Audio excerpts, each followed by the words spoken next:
Good morning students. बच्चों जिवें तुहानूं पता ही होगा कि आपां अपनी last video they which function बारे डिस्कस कीता सी। उस दे विच आपां देखिया सी कि आपां किस तरीके नाल किसी भी फंक्शन नूं 1-1 ऑन टू प्रूव कर सकते हैं, है ना। अज आपां उस नाल रिलेटेड ही कुछ एग्जाम्पल्स करांगे। और एक गल ना होर समझ लो, जे अपने कोल कोई भी फंक्शन 1-1 प्रूव करना, उसका मतलब आपां फंक्शन की इंजैक्टिविटी चेक करनी है। की चेक करनी है? फंक्शन की इंजैक्टिविटी, ठीक है। तो जे आप फंक्शन ऑन टू चेक करना तो उसके लिए आप उसनूं की बोल सकते भी असी फंक्शन की चेक करने हैं? सरजैक्टिविटी। इंजैक्टिविटी तो सरजैक्टिविटी का दूसरा मतलब 1-1 ते ऑन टू ही है, ठीक है। हुण मतलब मैं तुहानूं उसदे नाल रिलेटेड 3-4 क्वेश्चन करवावांगी, इन्हां नूं थोड़ा जिहा तुसीं ध्यान नाल देखियो, ठीक है। इस दे नाल तुहाडा NCERT दी बुक दा फर्स्ट चैप्टर सारा कवर हो जाएगा। उसदे विच जेहड़ियां भी तुहाडीआं प्रॉब्लम्स होणगियां प्लीज़ मेरे नाल डिस्कस कर लियो, ठीक है। देखो तुहाडे कोल ना फंक्शन है, ये फंक्शन रियल टू लेके रियल तक जा रहा है। इसका मतलब क्या कि इस फंक्शन की जिहड़ी डोमेन है वो सैट ऑफ रियल नंबर है, तो फंक्शन की जिहड़ी को डोमेन है वो भी साडे कोल की है? Set of real number. मतलब आप फंक्शन दे विच की पुट कर सकते हैं? रियल वैल्यूज पुट कर सकते हैं, तो जिहड़े उसके आंसर ने वो किस दे विच आउणगे? रियल दे विच आउणगे, ठीक है। उस तो बाद दूसरी गल, ये फंक्शन साडे कोल किस तरीके नाल डिफाइंड होया है? F of x is equal to greatest integer of x. तुहानूं पता ही है कि आप ग्रेटेस्ट इंटीजर ऑफ एक्स बारे आपने कॉन्टीन्यूटी भी पढ़िया सीगा। मैं उसदी भी वीडियोज दित्तियां तुहानूं अवेलेबल करवाइयां सी। उसदे विच भी मैं ग्रेटेस्ट इंटीजर बारे तुहानूं बहुत चंगी तरह समझाया सीगा। ग्रेटेस्ट इंटीजर फंक्शन केड़ा हुंदा है? जिहड़ा कि साडे कोल इंटीजर वैल्यू दे उपर तां इंटीजर आंसर ही दिंदा है। जे आपां उसदे विच कोई फ्रैक्शनल या फिर कोई इरैशनल वैल्यूज पुट करदे आ तां उसदा आंसर क्या आ जांदा? उसदा लैफ्ट इंटीजर आ जांदा। जिवें 1.28 दे उपर इसदा आंसर क्या जू 1 आ जाऊगा। 1.9 दे उपर इसदा लैफ्ट इंटीजर आंसर 1 आ जाऊगा। जे आपां -2.8 पुट करांगे तां उसदा आंसर क्या आ जाएगा? -3 आ जाएगा, क्योंकि उसदा लैफ्ट इंटीजर -3 हुंदा है, ठीक है। ये आपां ऑलरेडी डिस्कस किया होया है ना। ते हुण आपां अज की करना है? इस function the greatest integer function the injectivity भी चेक करनी है ते सरजैक्टिविटी भी चेक करनी है। इंजैक्टिविटी मतलब इसका 1-1 भी चेक करना है ते इसनूं ऑन टू भी चेक करना है। देखो बच्चे, हुण आपां जे आप इसनूं सीधा ही देखिए, जे तुसी इसनूं तुसी सीधा भी लिख सकते हो एग्जाम्पल नाल। तुहानूं पता है जे तुसी कोई रियल वैल्यू एक 1 ले लो, 1.2 ले लो, ठीक है। दोनों वैल्यूज रियल ने, ठीक है। हुण एफ ऑफ 1 तुहाडे कोल की आएगा? 1 दा greatest integer which is equal to 1। जे तुसी फंक्शन दे विच 1.2 पुट कर दिओ तां 1.2 दा ग्रेटेस्ट इंटीजर इज आल्सो 1।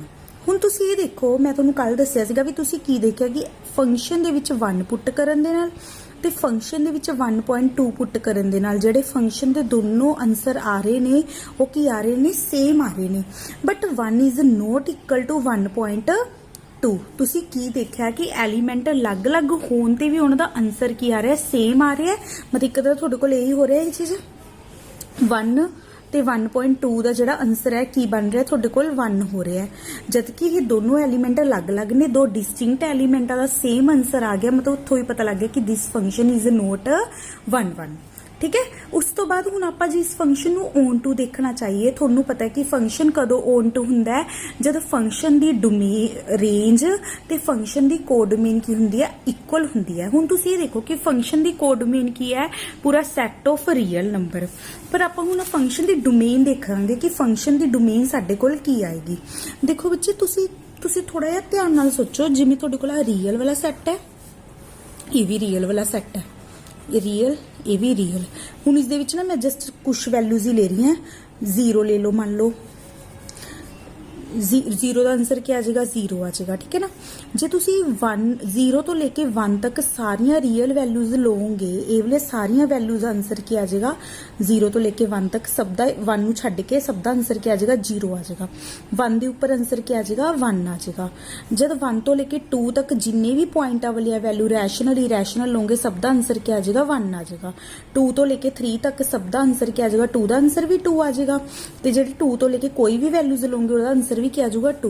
हुण तुसीं एक गल नोट कर ले होंगे कि जिहड़ी इस फंक्शन दी रेंज आ रही है, मतलब जिहड़े इसदे आंसर आ रहे ने की आ रहे ने? 0, 1, 2, जे तुसी -1 लोगे -1 ਦੇ ਉੱਪਰ इसका आंसर की आऊगा -1 ਤੇ -1 ਤੋਂ ਲੈ ਕੇ 0 ਤੱਕ ਜਿੰਨੇ ਵੀ ਪੁਆਇੰਟ ਲੋਗੇ ਉਹਨਾਂ ਸਭ ਦਾ ਆंसर ਵੀ ਲੈਫਟ ਇੰਟੀਜ਼ਰ ਕੀ ਆਏਗਾ -1। मतलब ਕਹਿਣ ਦਾ मतलब ਕੀ ਹੋ ਰਿਹਾ ਕਿ ਜਿਹੜੇ ਇਸ ਫੰਕਸ਼ਨ ਦੀ ਰੇਂਜ ਦੇ ਵਿੱਚ ਐਲੀਮੈਂਟ ਆ ਰਹੇ ਨੇ ਉਹ ਸਿਰਫ ਇੰਟੀਜ਼ਰਸ ਆ ਰਹੇ ਨੇ ਕਿਉਂਕਿ ਤੁਸੀਂ ਇਹ ਦੇਖੋ 0 ਆंसर ਆ ਰਿਹਾ 1 ਆंसर ਆ ਰਿਹਾ ਰੀਅਲ ਦੇ ਵਿੱਚ ਤਾਂ 0 ਤੋਂ ਲੈ ਕੇ 1 ਵਾਲੇ ਇਹ ਕਿਸੇ ਦਾ ਆंसर ਤਾਂ ਨਹੀਂ ਬਣ ਪਾ ਰਹੇ ਹੈਗੇ ਇਹ ਮਤਲਬ ਐਲੀਮੈਂਟ ਖਾਲੀ ਰਹਿ ਰਹੇ ਨੇ ਇਹਨਾਂ ਦੇ ਇੱਧਰ ਕੋਈ ਕੁਐਸਚਨ ਤਾਂ ਨਹੀਂ ਐਗਜ਼ਿਸਟ ਕਰ ਪਾ ਰਿਹਾ -1 ਤੋਂ ਲੈ ਕੇ 0 ਤੱਕ ਜਿੰਨੇ ਵੀ ਵਿੱਚ ਵਾਲੇ ਪੁਆਇੰਟ ਨੇ ਇੱਧਰ ਆਪਣੇ ਕੋਲ ਕੋਈ ਕੁਐਸਚਨ ਤਾਂ ਨਹੀਂ ਐਗਜ਼ਿਸਟ ਕਰ ਪਾ ਰਿਹਾ ਜਿਹਦਾ ਇਹ ਸਾਰੇ ਐਲੀਮੈਂਟ ਆंसर ਬਣ ਜਾਣ ਮੈਂ ਜਿਹੜੇ ਤੁਹਾਡੇ ਕੋਲ ਇਹ ਵਾਲੇ ਸਾਰੇ ਐਲੀਮੈਂਟ ਨੇ ਇਹ ਤੁਹਾਡੇ ਕੋਲ ਸਾਰੇ ਐਲੀਮੈਂਟ ਕੀ ਰਹਿ ਰਹੇ ਨੇ ਕਿਸੇ ਦਾ ਵੀ ਆंसर ਨਹੀਂ ਬਣ ਪਾ ਰਹੇ ਮਤਲਬ ਇਹਨਾਂ ਦੀ ਕੋਈ ਵੀ ਪ੍ਰੀ ਇਮੇਜ ਜਾਂ ਫਿਰ ਇਹਨਾਂ ਦਾ ਕੋਈ ਕੁਐਸਚਨ ਨਹੀਂ ਐਗਜ਼ਿਸਟ ਕਰ ਲਿਆ ਜਾਂ ਫਿਰ ਐਵੇਂ ਵੀ ਕਹਿ ਸਕਦੇ ਹੋ ਕਿ ਕੋਈ ਐਲੀਮੈਂਟ ਨਹੀਂ ਐਗਜ਼ਿਸਟ ਕਰ ਲਿਆ ਕਿ ਜਿਹੜਾ ਇਹਨਾਂ ਦੇ ਨਾਲ ਰਿਲੇਸ਼ਨ ਬਣਾਉਂਦਾ ਹੋਵੇ ਆਪਾਂ ਨੇ ਕੀ ਦੇਖਿਆ ਕਿ ਜਿਹੜੀ ਇਸ ਫੰਕਸ਼ਨ ਦੀ ਰੇਂਜ ਆਊਗੀ ਗ੍ਰੇਟੈਸਟ ਇੰਟੀਜ਼ਰ ਫੰਕਸ਼ਨ ਦੀ ਰੇਂਜ ਆਊਗੀ ਉਹ ਸਾਡੇ ਕੋਲ ਕੀ ਆਊਗੀ ਸੈਟ ਆਫ ਇੰਟੀਜ਼ਰਸ मतलब इंटीजर्स ਦਾ ਸੈਟ ਜਾਂ ਫਿਰ ਕਹਿ ਸਕਦੇ ਹੋ z ਬਟ ਆਪਣੇ ਕੋਲ ਜਿਹੜੀ ਇਸ ਦੀ ਕੋਡ ਮੀਨ ਹੈ that is real set z is not equal to real set codomain ਤੇ ਰੇਂਜ ਇਕੁਅਲ ਹੋਣੇ ਚਾਹੀਦੇ ਸੀ ਔਨ ਟੂ ਵਾਸਤੇ ਬਟ ਇਹ ਨਹੀਂ ਹੋਇਆ so this function is not on to this function is not 11 as well as not on to ठीक है ਹੁਣ ਤੁਹਾਡੇ ਕੋਲ ਇੱਕ ਨੈਕਸਟ ਕੁਐਸਚਨ ਹੈ ਦੇਖੋ ਇਸ ਨੂੰ ਵੀ ਮੈਂ ਐਕਸਪਲੇਨ ਕਰ ਲਈ ਹੈ ਇੱਕ ਫੰਕਸ਼ਨ ਹੈ ਜਿਹੜਾ ਕਿ ਰੀਅਲ ਟੂ ਲੈ ਕੇ ਰੀਅਲ ਤੱਕ ਜਾ ਰਿਹਾ ਹੈ ਤੇ ਫੰਕਸ਼ਨ ਕਿਸ ਤਰੀਕੇ ਨਾਲ ਡਿਫਾਈਨਡ ਹੋ ਰਿਹਾ ਹੈ f of x ਕਿਸ ਤਰੀਕੇ ਨਾਲ ਡਿਫਾਈਨਡ ਹੋ ਰਿਹਾ ਹੈ ਜੇ ਆਪਾਂ ਉਸ ਫੰਕਸ਼ਨ ਦੇ ਵਿੱਚ ਆਪਾਂ ਕੋਈ ਵੀ ਗ੍ਰੇਟਰ ਦੈਨ 0 ਵੈਲਿਊ ਪੁੱਟ ਕਰਦੇ ਆ ਕੋਈ ਵੀ 0 ਤੋਂ ਬੜੀ ਵੈਲਿਊ ਪੁੱਟ ਕਰਦੇ ਆ ਤਾਂ ਸਭ ਦਾ ਆਨਸਰ ਕੀ ਆ ਰਿਹਾ ਹੈ 1 ਆ ਰਿਹਾ ਜੇ ਮੈਂ 0 ਪੁੱਟ ਕਰਦੇ ਤਾਂ 0 ਦਾ ਆਨਸਰ ਕੀ ਆ ਰਿਹਾ ਹੈ 0 ਆ ਰਿਹਾ ਜੇ ਮੈਂ 0 ਤੋਂ ਲੈਸ ਕੋਈ ਵੀ ਵੈਲਿਊ ਪੁੱਟ ਕਰਦੇ ਤਾਂ ਉਹਦਾ ਆਨਸਰ ਕੀ ਆ ਰਿਹਾ -1 ਆ ਰਿਹਾ ਮਤਲਬ ਕੋਲ ਇੱਕ ਤਰ੍ਹਾਂ ਇਹ ਐਵੇਂ ਹੋ ਰਿਹਾ ਜਿਵੇਂ ਕਿ ਤੁਸੀਂ ਦੇਖੋ ਇਹ ਵੀ ਰੀਅਲ ਸੈੱਟ ਹੈ ਇਹ ਵੀ ਰੀਅਲ ਸੈੱਟ ਹੈ 0 ਦੇ ਉੱਪਰ ਇਸਦਾ ਆਨਸਰ ਕੀ ਆ ਰਿਹਾ ਹੈ 0 ਠੀਕ ਹੈ 0 ਤੋਂ ਜਿੰਨੇ ਵੀ ਲੈਸ ਦੈਨ ਸਾਰੇ ਪੁਆਇੰਟ ਨੇ ਸਾਰੇ ਪੁਆਇੰਟਾਂ ਦੇ ਉੱਪਰ ਸਾਰੇ ਪੁਆਇੰਟਾਂ ਦਾ ਜਿਹੜਾ ਆਨਸਰ ਹੈ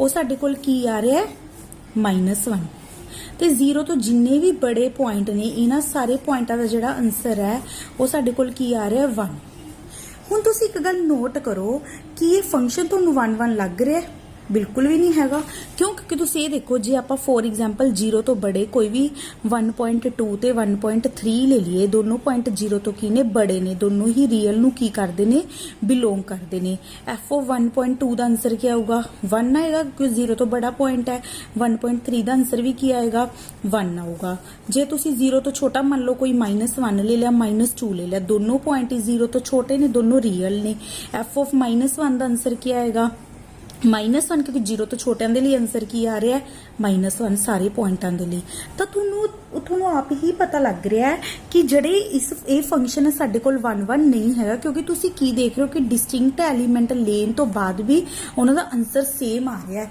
ਜਦਕਿ ਤੁਸੀਂ ਕੱਲ ਮੈਨੇ ਤੁਹਾਨੂੰ ਪੜਾਇਆ ਸੀ ਲਾਸਟ ਵੀਡੀਓ ਦੇ ਵਿੱਚ ਕਿ ਜੇ ਸਾਡੇ ਕੋਲ ਐਲੀਮੈਂਟ ਸੇਮ ਨੇ ਤਾਂ ਉਹਨਾਂ ਦਾ ਆਨਸਰ ਜੇ ਸੇਮ ਆ ਰਿਹਾ ਤਾਂ 1 ਹੋਣ ਵਾਸਤੇ ਉਹ ਐਲੀਮੈਂਟ ਸੇਮ ਹੀ ਹੋਣੇ ਚਾਹੀਦੇ ਨੇ ਕਿਸੇ ਵੀ ਦੋ ਡਿਸਟਿੰਕਟ ਐਲੀਮੈਂਟਾਂ ਦਾ ਆਨਸਰ ਸੇਮ ਨਹੀਂ ਬਣਨਾ ਚਾਹੀਦਾ ਹੈਗਾ ਬਟ ਇਸ ਦੇ ਵਿੱਚ ਉਹ ਚੀਜ਼ ਨਹੀਂ ਫੋਲੋ ਹੋ ਪਾ ਰਹੀ ਸੋ ਦਿਸ ਫੰਕਸ਼ਨ ਇਜ਼ ਨੋਟ 1 ਹੁਣ ਆਪਾਂ ਇਸ ਫੰਕਸ਼ਨ ਦੀ ਜੇ ਆਪਾਂ ਔਨ ਟੂ ਦੀ ਗੱਲ ਕਰੀਏ ਤੁਸੀਂ ਥੋੜਾ ਜਿਹਾ ਇੱਧਰ ਦਿਮਾਗ ਲਗਾਓ ਇਸ ਫੰਕਸ਼ਨ ਦੀ ਜਿਹੜੀ ਕੋਡੋਮੇਨ ਹੈ ਕੀ ਹੈ ਸੈਟ ਆਫ ਰੀਅਲ ਮਤਲਬ ਪੂਰਾ ਰੀਅਲ ਵਾਲਾ ਸੈਟ ਇਸ ਦੀ ਕੀ ਹੈ ਕੋਡੋਮੇਨ ਹੈ ਬਟ ਇਸ ਫੰਕਸ਼ਨ ਦੀ ਜਿਹੜੀ ਰੇਂਜ ਬਣੇਗੀ ਇਸ ਦੇ ਜਿਹੜੇ ਆਨਸਰ ਬਣਨਗੇ ਉਹ ਸਿਰਫ ਕਿਹੜੇ ਨੇ 1 0 -1 ਇਸ ਦੇ ਆਨਸਰ ਸਿਰਫ 1 0 ਤੇ -1 ਬਣਨਗੇ ਬਟ ਜਿਹੜੀ ਇਸ ਫੰਕਸ਼ਨ ਦੀ ਕੋਡੋਮੇਨ ਹੈ ਉਹ ਕੀ ਹੈ ਸਾਡੇ ਕੋਲ ਸੈਟ ਆਫ ਰੀਅਲ ਨੰਬਰ ਮਤਲਬ ਤੁਸੀਂ ਕੀ ਦੇਖਿਆ ਕਿ ਫੰਕਸ਼ਨ ਦੀ ਰੇਂਜ ਵਾਲਾ ਸੈੱਟ ਤੇ ਫੰਕਸ਼ਨ ਦੀ ਕੋਡੋਮੇਨ ਵਾਲਾ ਸੈੱਟ ਦੋਨੋਂ ਆਪਸ ਵਿੱਚ ਇਕੁਅਲ ਨਹੀਂ ਹੈਗੇ ਇਹ ਫੰਕਸ਼ਨ 1 ਤਾਂ ਹੈਗਾ ਹੀ ਨਹੀਂ ਸੀ ਬਟ ਇਹ ਫੰਕਸ਼ਨ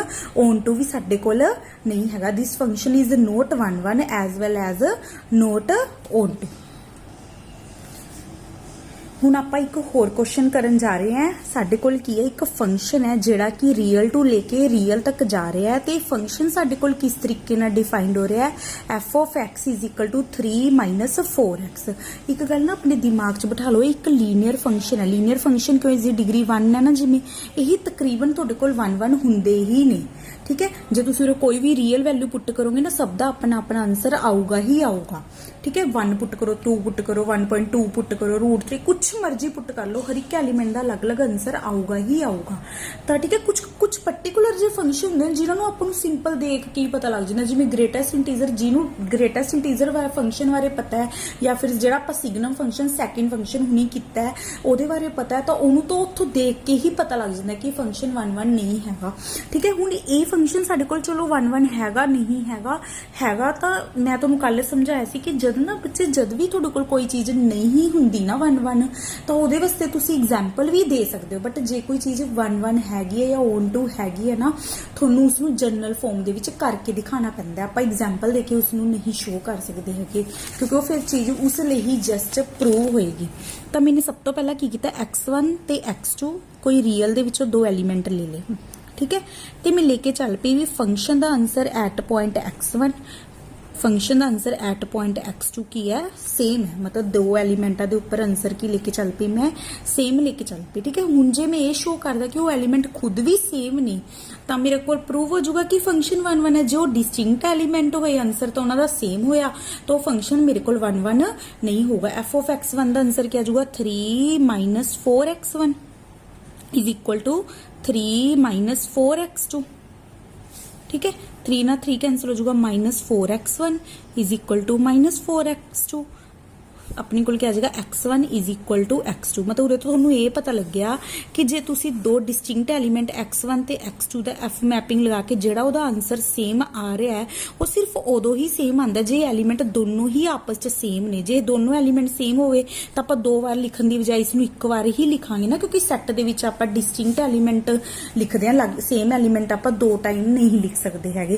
तो मतलब तुसी ये देखोगे कि अलग-अलग एलीमेंट दा आंसर सेम अलग-अलग ही आएगा। जे तुसी 2 अलग-अलग एलीमेंट लेने की कोशिश की उन्होंने आंसर सेम रखा तो तुम ये देखोगे कि वो एलीमेंट खुद भी की हो जाएंगे सेम हो जाएंगे। सो दिस फंक्शन इज 1 1 मतलब जा ए वाला फंक्शन इज इंजेक्टिव भी बोल सकते हो 1 1 भी कह सकते हो। ठीक है इंजेक्टिव। ठीक है हुण आप इस फंक्शन की सरजैक्टिविटी चेक करनी है। सरजैक्टिविटी मतलब आपने इसका की चेक करना है ऑन टू चेक करना है। ठीक है हुण ये फंक्शन देखो रियल टू रियल है मैं तुहानूं कल भी समझाया सीगा कि जे फंक्शन ऑन टू होना चाहिए तो उसकी कोडोमेन ते रेंज की होनी चाहिए है इक्वल होनी चाहिए मतलब इधर कोई भी एलीमेंट खाली नहीं रहना चाहिए जिहदा कोई जेड़ा आंसर जेड़ा भी किसी भी एलीमेंट का आंसर ना बन सके मतलब वो कोडोमेन रेंज का हर एक कोडोमेन का हर एक एलीमेंट रेंज का एलीमेंट बनना जरूरी है मतलब आंसर बनना जरूरी है। ठीक है मैंने ना हुण इधरों कोई वाई एलीमेंट ले लिया रियल दे विचों वाई मैंने कोई रियल दे विचों एलीमेंट ले लिया। ठीक है मैंने कल भी इस टाइप का एक क्वेश्चन बिल्कुल सोल्व करवाया सीगा ते मैं लेके चल पई वाई चलो किसी एक्स का की है आंसर है वाई की है किसी एक्स का की है आंसर है। हुण वो जो एक्स उरे होया ओदा आंसर तो आपां कह नहीं सकते हैगे क्योंकि वो एक्स आपां वो एक्स साडे कोल आंसर बन क्वेश्चन जिहड़ा हैगा साडे कोल रियल दे विच भी तो होना जरूरी है ना। जो एक्स बाहर होया बेशक वाई ओदा आंसर बन रहा फिर आपां वो एक्स ले नहीं सकते ना। ਆਪਾਂ ਨੇ ਹੁਣ ਅਗਲਾ ਕੰਮ ਇਹ ਪ੍ਰੂਵ ਕਰਨਾ ਕਿ ਉਹ x ਜਿਹੜਾ y ਜਿਹਦਾ ਆਨਸਰ ਬਣਦਾ ਨਾ ਉਹ x ਇਧਰਲੇ ਸੈੱਟ ਦੇ ਵਿੱਚ ਹੈਗਾ। ਇਸ ਦਾ ਮਤਲਬ ਕਿ ਜੋ ਇਧਰ ਵਾਲੇ ਸੈੱਟ ਦੇ ਵਿੱਚ ਹੋਇਆ ਤਾਂ ਆਪਾਂ ਫੰਕਸ਼ਨ 'ਚ ਪੁੱਟ ਕਰ ਸਕਾਂਗੇ ਤਾਂ ਹੀ ਪੁੱਟ ਕਰ ਸਕਾਂਗੇ ਜੋ ਉਹਦੀ ਡੋਮੇਨ 'ਚ ਹੋਏਗਾ ਫੇਰ ਹੀ ਆਨਸਰ y ਆ ਸਕੂਗਾ। ਹੁਣ ਮੇਨ ਆਪਣਾ ਇਹ ਕੰਮ ਹੈ ਕਿ ਜਦੋਂ ਆਪਾਂ ਲੈ ਕੇ ਚੱਲ ਪਏ ਕਿ ਇੱਧਰ y ਕੋਈ ਰੀਅਲ ਦੇ ਵਿੱਚ ਪਿਆ ਤੇ ਆਪਾਂ ਕਹਤਾ ਕਿ y ਚਲੋ ਕਿਸੇ x ਦਾ ਕੀ ਹੈ ਆਨਸਰ ਹੈ। ਜੇ ਉਹ x ਰੀਅਲ ਨੂੰ ਹੀ ਬਿਲੋਂਗ ਕਰ ਗਿਆ ਤਾਂ ਫੰਕਸ਼ਨ ਔਨ ਟੂ ਹੋ ਜਾਊਗਾ। ਜੇ x रियल ना बिलोंग करे जे किते बाहर होया एलीमेंट कंपलैक्स आयोटा टाइप का कुछ भी होया तो अपने को ऑन फंक्शन ऑन टू नहीं होना। वाई अपने को एक्स का आंसर है तो मतलब हम एक्स की वैल्यू फाइंड आउट करनी है Y is equal to 3 - 4x तो अपने को वाई -3 बटा -4 इज इक्वल टू एक्स। ਹੁਣ ਤੁਸੀਂ ਦੇਖੋ y की एक रियल वैल्यू है एक रियल वैल्यू ਦੇ ਵਿੱਚੋਂ ਕੁਝ ਮਾਈਨਸ ਕਰ ਦਿਏ this is also real value ਉਸਦਾ ਕੁਐਸਚਨ -4 ਕਰ ਦਿਏ ਉਹ ਵੀ ਸਾਡੇ ਕੋਲ ਕੀ ਹੋਗੀ ਰੀਅਲ ਵੈਲਿਊ मतलब हर एक y वास्ते this is a real value. ठीक है ना तो अपने को एक्स हूँ फॉर एग्जाम्पल लगा लो जे उरे जस्ट लगा लो कि थोड़े को उरे मान लो रूट आ जाता मान लो थोड़े को एक्स की वैल्यू कुछ इस तरीके की आ जाती। ठीक है हुण तुसी आप देखो जे तुसी y की वैल्यू 3 तो ग्रेटर पुट करोगे ना तो रूट दे विच नैगेटिव बनना शुरू हो जाऊगा। जे तुसी y कोई रियल वैल्यू लेनी है तुसी y की वैल्यू रियल तो बड़ी कोई ग्रेटर दैन 3 ले लो ਤਾਂ ਤੁਹਾਡੇ ਕੋਲ ਇਹ ਸਾਰੀ ਨੀਚੇ ਨੈਗੇਟਿਵ ਹੈ, ਤਾਂ ਇਸ ਕਰਕੇ ਸਾਰੀ ਕੁਆਂਟੀਟੀ ਤੁਹਾਡੇ ਕੋਲ ਰੂਟ ਦੇ ਵਿੱਚ ਨੈਗੇਟਿਵ ਬਣ ਜੂ, ਤਾਂ ਤੁਹਾਡੇ ਕੋਲ x ਕੀ ਬਣ ਜੂ ਉਸ ਟਾਈਮ ਇਮੈਜਨਰੀ ਬਣ ਜੂਗਾ। ਇਸ ਦਾ ਮਤਲਬ ਕਿ ਉਹ x ਜਿਹਦਾ y ਆਨਸਰ ਹੈ ਨਾ ਉਹ ਇਸ ਸੈੱਟ ਨੂੰ ਬਿਲੋਂਗ ਨਹੀਂ ਕਰੂਗਾ। ਬਟ ਹੁਣ ਤੁਹਾਨੂੰ ਪਤਾ ਲੱਗ ਗਿਆ ਕਿ ਕੋਈ ਮਰਜ਼ੀ y ਲੈ ਲਓ, ਤੁਸੀਂ ਫ੍ਰੀ ਹੋ, ਉਹਦੇ ਵਿੱਚੋਂ 3 ਮਾਈਨਸ ਕਰ ਦੋ, ਡਿਵਾਈਡ ਬਾਈ -4 ਕਰ ਦੋ। ਹਰ ਇੱਕ y ਦੇ ਲਈ ਜਿਹੜਾ x ਹੈ ਸਾਡੇ ਕੋਲ ਰੀਅਲ ਨੰਬਰ ਹੋਏਗਾ ਹੀ ਹੋਏਗਾ। ਮਤਲਬ ਇਧਰੋਂ ਕੋਈ ਮਰਜ਼ੀ y ਲਈ ਜਾਓ, ਉਹਦੇ ਲਈ ਇੱਧਰ ਪੱਕਾ ਇੱਕ x ਐਗਜ਼ਿਸਟ ਕਰੀ ਜਾਊਗਾ। ਮਤਲਬ ਇੱਧਰ ਵਾਲਾ ਹਰ ਇੱਕ y, ਇੱਧਰ ਵਾਲਾ ਹਰ ਇੱਕ y, ਇੱਧਰਲਾ ਇੱਕ x ਮਿਲੀ ਜਾਊਗਾ। ਮਤਲਬ ਹਰ ਇੱਕ ਐਲੀਮੈਂਟ ਆਨਸਰ ਬਣੂਗਾ ਹੀ ਬਣੂਗਾ। ਤਾਂ ਇਹ ਵਾਲਾ ਫੰਕਸ਼ਨ ਸਾਡੇ ਕੋਲ ਕੀ ਹੋ ਗਿਆ, ਔਨ ਟੂ ਹੋ ਗਿਆ। This function is 1 1 as well as function is onto. ਠੀਕ ਹੈ, ਹੁਣ ਇੱਕ ਆਪਾਂ ਨੈਕਸਟ ਹੋਰ ਕੁਐਸਚਨ ਕਰਦੇ ਆ ਇਸ ਦੇ ਨਾਲ ਹੀ ਰਿਲੇਟਡ। ਮੈंने ਇੱਕ ਫੰਕਸ਼ਨ ਲਿੱਤਾ ਜਿਹੜਾ ਕਿ ਨੈਚੁਰਲ ਟੂ ਲੈ ਕੇ ਨੈਚੁਰਲ ਤੱਕ ਚੱਲ ਰਿਹਾ ਹੈ, ਤੇ ਫੰਕਸ਼ਨ ਕਿਸ ਤਰੀਕੇ ਨਾਲ ਡਿਫਾਈਨਡ ਹੋ ਰਿਹਾ, ਇਸ ਨੂੰ ਥੋੜਾ ਜਿਹਾ ਧਿਆਨ ਨਾਲ ਸਮਝਿਓ ਕਿ ਸਾਡੇ ਕੋਲ ਕੀ ਹੈ ਫੰਕਸ਼ਨ ਦੇ ਵਿੱਚ ਜਦ ਆਪਾਂ ਕੋਈ ਵੀ n ਪੁੱਟ ਕਰਦੇ ਆ, ਜਦ ਆਪਾਂ ਉਸ ਦੇ ਵਿੱਚ ਨੈਚੁਰਲ ਨੰਬਰ ਪੁੱਟ ਕਰਨਾ, ਦੇਖੋ ਨੈਚੁਰਲ ਨੰਬਰ ਤਾਂ ਹੁੰਦਾ ਈਵਨ ਨੈਚੁਰਲ ਨੰਬਰ ਵੀ ਹੋ ਸਕਦਾ ਹੈ, ਓਡ ਨੈਚੁਰਲ ਨੰਬਰ ਵੀ ਹੋ ਸਕਦਾ ਹੈ। ਠੀਕ ਹੈ, ਜੇ ਮੈਂ ਉਸ ਦੇ ਵਿੱਚ ਕੋਈ ਵੀ ਨੈਚੁਰਲ ਨੰਬਰ ਪੁੱਟ ਕਰਦੀ ਆ, ਜੇ ਤਾਂ ਮੇਰੇ ਕੋਲ ਨੈਚੁਰਲ ਨੰਬਰ ਓਡ ਹੋਇਆ ਤਾਂ ਉਸਦਾ ਆਨਸਰ ਇਸ ਫਾਰਮੂਲਾ ਨਾਲ ਨਿਕਲੇਗਾ। ਮਤਲਬ ਉਸ ਨੂੰ ਇਸ ਤਰੀਕੇ ਨਾਲ ਡਿਫਾਈਨ ਕੀਤਾ ਹੋਇਆ ਹੈ। ਜੇ ਫੰਕਸ਼ਨ ਜੇ n ਈਵਨ ਹੋਇਆ ਤਾਂ ਉਸਦਾ ਆਨਸਰ ਇਸ ਤਰੀਕੇ ਨਾਲ ਨਿਕਲੇਗਾ। ਠੀਕ ਹੈ, ਹੁਣ ਪੁੱਛ ਰਹੇ ਨੇ ਕਿ ਇਹ ਫੰਕਸ਼ਨ ਬਾਈਜੈਕਟਿਵ। ਹੁਣ ਗੱਲ ਆਈ ਬਾਈਜੈਕਟਿਵ ਕੀ ਚੀਜ਼ ਹੈ। ਜੇ ਕੋਈ ਫੰਕਸ਼ਨ ਇੰਜੈਕਟਿਵ ਵੀ ਹੋ ਜੇ, ਸਰਜੈਕਟਿਵ ਵੀ ਹੋ ਜੇ, ਮਤਲਬ ਕਹਿਣ ਦਾ ਜੇ ਕੋਈ ਫੰਕਸ਼ਨ 1 1 ਵੀ ਹੋ ਜੇ, ਔਨ ਟੂ ਵੀ ਹੋ ਜੇ, ਤਾਂ ਆਪਾਂ ਉਸ ਨੂੰ ਬੋਲਦੇ ਨੇ ਕਿ ਉਹ ਫੰਕਸ਼ਨ ਸਾਡੇ ਕੋਲ ਕੀ ਹੋ ਗਿਆ, ਬਾਈਜੈਕਟਿਵ ਹੋ ਗਿਆ। ਹੁਣ ਇਸ ਕੁਐਸਚਨ ਦੇ ਵਿੱਚੋਂ ਸਾਨੂੰ ਪੁੱਛ ਰਹੇ ਨੇ ਕਿ ਇਹ ਫੰਕਸ਼ਨ ਬਾਈਜੈਕਟਿਵ ਹੈਗਾ, ਮਤਲਬ ਕਿ ਇਹ ਫੰਕਸ਼ਨ ਸਾਡੇ ਕੋਲ 1 1 ਔਨ ਟੂ ਹੈਗਾ। ਦੇਖੋ ਇਸ ਨੂੰ ਕਰਨ ਦੇ ਲਈ ਤੁਸੀਂ ਕੀ ਕਰੋਗੇ, ਥੋੜਾ ਜਿਹਾ ਧਿਆਨ ਨਾਲ ਕਰਿਓ ਇਹ ਕੁਐਸਚਨ। ਮੈंने ਨਾ ਸਭ ਤੋਂ ਪਹਿਲਾਂ n1 ਤੇ n2 ਦੋ ਨੈਚੁਰਲ ਨੰਬਰ ਲੈ ਲਏ। ਠੀਕ ਹੈ, ਹੁਣ ਮੈਂ ਲੈ ਕੇ ਚੱਲ ਪਈ ਵੀ ਹੁਣ ਇਹਦੇ ਉੱਪਰ ਨਾ ਮੈंने ਕੇਸ ਬਣਾ ਲਏ ਵੀ ਜੇ ਮੈंने ਜਿਹੜੇ ਦੋਨੋਂ ਨੈਚੁਰਲ ਨੰਬਰ ਲਿੱਤੇ, ਦੋਨੋਂ ਈਵਨ ਲਿੱਤੇ, ਦੋਨੋਂ ਓਡ। ਹੁਣ ਤੁਸੀਂ ਕਹੋਗੇ ਕਿ ਤੁਸੀਂ ਇਸ ਦੇ ਵਿੱਚ ਤਾਂ ਇਹ ਕੇਸ ਬਣਾਈ ਨਹੀਂ ਸੀ, ਉਰੇ ਮੈਨੂੰ ਕੇਸ ਇਸ ਕਰਕੇ ਬਣਾਉਣ ਦੀ ਲੋੜ ਨਹੀਂ ਪਈ ਸੀ ਕਿਉਂਕਿ ਹਰ ਇੱਕ ਰੀਅਲ ਵੈਲਿਊ ਵਾਸਤੇ ਉਰੇ ਇੱਕੋ ਹੀ ਟਾਈਪ ਦਾ ਫੰਕਸ਼ਨ ਚੱਲ ਰਿਹਾ ਸੀਗਾ। ਬਟ ਉਰੇ ਕੀ ਪ੍ਰੋਬਲਮ ਹੈ, ਉਰੇ ਕੀ ਹੈ ਕਿ ਓਡ ਨੈਚੁਰਲ ਨੰਬਰ ਵਾਸਤੇ ਕੋਈ ਹੋਰ ਟਾਈਪ ਦਾ ਫੰਕਸ਼ਨ ਹੈ, ਈਵਨ ਨੈਚੁਰਲ ਨੰਬਰ ਵਾਸਤੇ ਕੋਈ ਹੋਰ ਟਾਈਪ ਦਾ ਫੰਕਸ਼ਨ ਹੈ। ਇਸ ਕਰਕੇ ਮੈਂ ਇੱਕ ਵਾਰ n1 ਤੇ n2 ਦੋਨੋਂ ਨੈਚੁਰਲ ਨੰਬਰ ਲੈ ਲਏ ਤੇ ਮੈਂ n1 ਤੇ n2 ਦੋਨੋਂ ਹੀ ਕੀ ਲੈ ਲਏ, ਈਵਨ ਲੈ ਲਈ, ਆਰ ਈਵਨ। ਠੀਕ ਹੈ, ਤਾਂ ਤੁਹਾਡੇ ਕੋਲ ਆਪਾਂ ਇਹਨਾਂ ਦੋਨਾਂ ਦੇ ਐਲੀਮੈਂਟ ਦੇ ਆਨਸਰ ਕੀ ਲੈ ਕੇ ਚੱਲ ਪਏ, ਸੇਮ ਲੈ ਕੇ ਚੱਲ ਪਏ। ਜੇ ਆਪਾਂ ਇਹ ਸ਼ੋ ਕਰ ਦਈਏ ਕਿ ਦੋਨੋਂ ਐਲੀਮੈਂਟ ਖੁਦ ਵੀ ਸੇਮ ਨੇ, ਫਿਰ ਫੰਕਸ਼ਨ 1 1 ਹੋ ਜਾਊਗਾ। ਅਦਰਵਾਈਜ਼ ਫੰਕਸ਼ਨ ਮਤਲਬ 1 1 ਨਹੀਂ, ਉਹ ਕੰਡੀਸ਼ਨ ਚੈੱਕ ਹੋ ਜਾਊਗੀ 1 1 ਵਾਲੀ, ਕਿਉਂਕਿ ਆਪਾਂ ਨੂੰ ਸਾਰੇ ਕੇਸ ਡਿਸਕਸ ਕਰਨੇ ਨੇ। ਹਲੇ f of n1 the answer n1/2 ਆ ਜੂ, ਬਿਕੋਜ਼ n1 ਇਜ਼ ਈਵਨ ਹੈ, ਤਾਂ ਉਸ ਨੂੰ ਐਵੇਂ ਡਿਫਾਈਨ ਕਰਾਂਗੇ।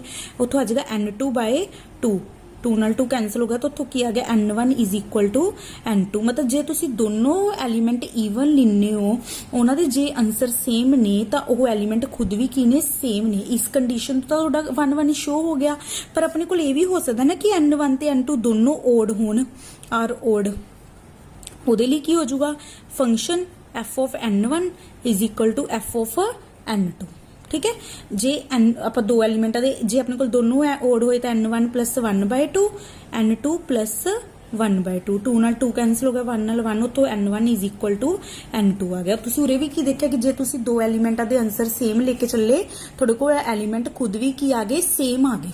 ਠੀਕ ਹੈ, ਪਰ ਇਹ ਵੀ ਤਾਂ ਹੋ ਸਕਦਾ ਕਿ ਜੇ ਤੁਸੀਂ n1 ਨੂੰ ਈਵਨ ਲੈ ਲਓ ਤੇ n2 ਨੂੰ ਓਡ ਲੈ ਲਓ, ਕਿਉਂਕਿ ਆਪਾਂ ਇਹ ਵੀ ਤਾਂ ਲੈ ਸਕਦੇ ਆ ਵੀ ਆਪਾਂ ਲੈ ਕੇ ਚੱਲ ਪਏ ਵੀ ਇੱਕ ਈਵਨ ਤੇ ਇੱਕ ਓਡ ਐਲੀਮੈਂਟ ਲਿੱਤੇ, ਜਿਨ੍ਹਾਂ ਦੇ ਆਨਸਰ ਦੋਨਾਂ ਦੇ ਆਪਸ ਚ ਕੀ ਨੇ, ਸੇਮ ਨੇ। ਜੇ ਉਹ ਐਲੀਮੈਂਟ ਖੁਦ ਵੀ ਸੇਮ ਹੋ ਜਾਣ, ਵੈਸੇ ਉਰੇ ਸੇਮ ਹੋ ਹੀ ਨਹੀਂ ਸਕਣ ਕਿਉਂਕਿ ਇੱਕ ਈਵਨ ਹੈ ਇੱਕ ਓਡ ਹੈ, ਪਰ ਆਪਾਂ ਦੇਖਦੇ ਹਾਂ ਕਿ ਇਸ ਨਾਲ ਕੀ ਕੰਡੀਸ਼ਨ ਬਣਦੀ ਹੈ।